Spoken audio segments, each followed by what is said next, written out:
Hey, Shanghai SIx, Front Towards Gamer. Here we are, day one, PAX East. All right, who am I talking with? Tom Galt, lead designer on Darkness 2. All right, Darkness 2. I just played Darkness 1 last week, so I've come from a position of a little bit of experience. And I got to tell you, I played the demo.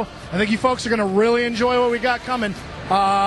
Game originally, Darkness 1 came out 2007, and they've revamped it 2011. You got a new studio. Which studio is this? Digital Extremes. Right, it's no longer Starbreeze. It's a whole new studio, and they've completely revamped kind of the gameplay, the art direction. But we're not here to interview me. Talk to me about the game, Tom. Right, well, Darkness 2, it starts 2 years after Darkness 1 finishes, so Jackie is now the Dawn of the Estacado crime family, and the story just really explores his life after those events in Darkness 1.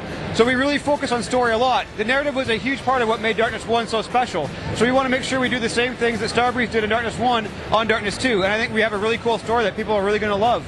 Yeah, that was one of the reasons. That's what got me through that first game, because the gunplay wasn't all that great, but the storyline, right at that, and I don't want to spoil it if you still haven't played it, but right at that middle point, it goes completely 90 degrees. It just takes a complete left turn, and you're like, what in the hell just happened? I'm in World War I now. What? So I think they did a great, I think you guys really have something here, and I'm interested. What other changes have you made from the first one to the second one? Right. Well, you mentioned the gunplay, and so we've really focused a lot on the core gunplay. And we have a really good competitive first-person shooter on our hands. But on top of that, we have some really unique mechanics in the Demon Arms. So now, in Demon Arms in the first game were a tool you could use to pick up enemies, but you had to choose between your different darkness powers to use it. Now, Demon Arms are front and center. So you have access to your Demon Arms all the time when you're in the dark. And you have two of them. One of them slashes enemies, so it's like a melee attack. Right. So you can slash any direction you want. Is with our gestural melee system. So you can hold down the right bumper and then push the right analog stick to slash any direction that you want. On top of that, we have the grab demon arm. And with that, you can tap the left bumper and pick up objects in the environment. So you can also grab enemies that you're fighting, and you can throw these. So you can use the environment as your weapon in combat. And you can combine that with a slash demon arm and the guns to create what we call the quad-wielding gameplay. And it works great. I really enjoyed it. It feels a lot faster. It feels a lot smoother. The gunplay feels better. I mean, you've got down the iron sights. It feels like you've got a lot of experience from your Call of Duties and your Battlefield Bad Companies over the last couple of years. It feels really good. Now, talk to me about the art design, because, again, it's very comic book style as opposed to going for the realism of the first one. Like, it almost kind of reminded me a little bit of Borderlands. Is that fair to say, or am I off base? Well, I think there's been a lot of comparisons like that. And it's definitely more cartoony than the first Darkness was, but it's definitely not a cel-shaded look.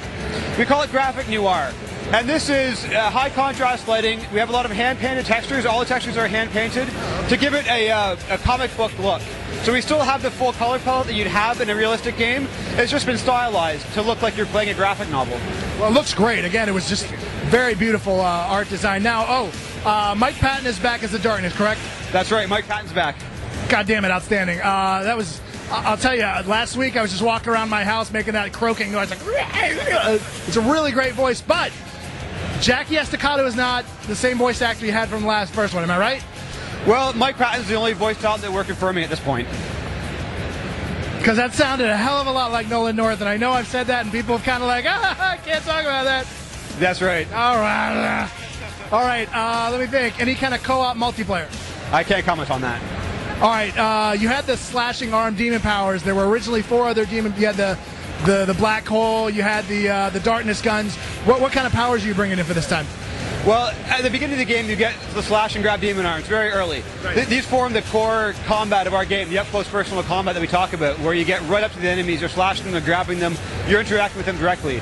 We do have a lot of other powers. We have the Darkling, of course, who returns, who's a gameplay tool. He kills enemies, he brings you weapons, he brings you ammo, and he also has a big role in the story.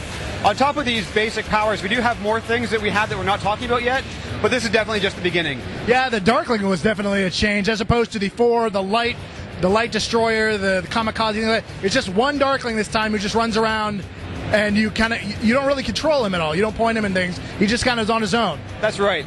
You have sort of an indirect control over him just based on where you are and what you're doing, and he'll respond to that by killing enemies that are a big threat.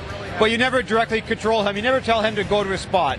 We felt like that doesn't work with our up-close personal combat. We want you right in with the enemies. We don't want you commanding Darklings to kill a guy 20 meters away, what have you.